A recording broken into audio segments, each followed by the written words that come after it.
God's name do you think you are, John Hammond?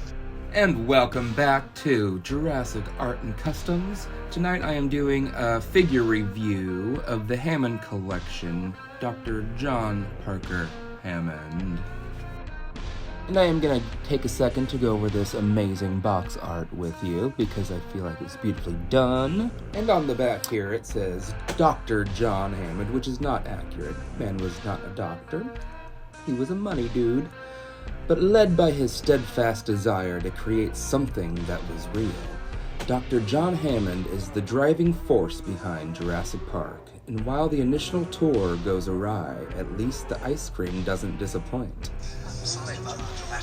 And here's our first look out of the box. I'm loving the background with the amber jungle motif next to the raptor pen. And with this iteration of John Hammond here, it comes with a new articulation and some new detachable head and hands and an ice cream bucket. Perhaps Ginger, if you've read the novel. Looks more like Rocky Road, though. Now, whoever decided they not only could, but should put this level of detail into itty-bitty little Jurassic Park figures deserves a raise, because it's just fun. Man, it is absolutely fun. Down to the rings, the stubble on the beard, just even swirls in the ice cream. Detail is important to us nerds, and we will pay top dollar for it every time. It's a gift. And since I've paid top dollar, I want a closer look, so I'm taking him out of the box. And here are all the assortments laid out like some sort of Milwaukee serial killer next to the ice cream. But it's honestly the weirdest little touch, that accessory, the ice cream bucket.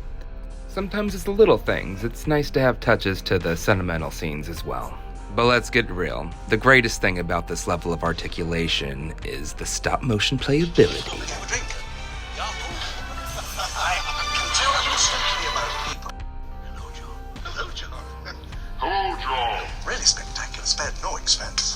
Anyway, I am super old, all the way from the 1900s where Jurassic Park was made, and we did not have any John Hammonds to compare and contrast, so it is tickling me to have so many. The first difference is in the articulation is on the wrist there. You can also see the faces look different. I'm not sure why they look different, if it's the sculpt or the painting, but there's a definite difference, especially in the thickness of the glasses there. It's interesting.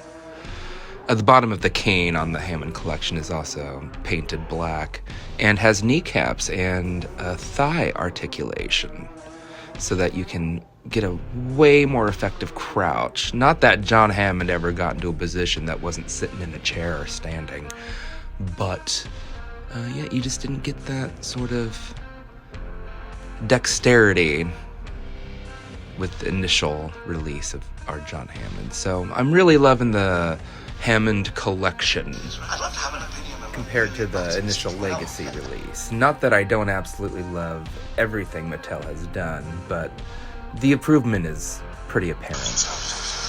They've even bothered with articulation that you would never think to bother with, like the feet themselves. This is the Legacy Hammond, and as you can see, that's a full sculpt.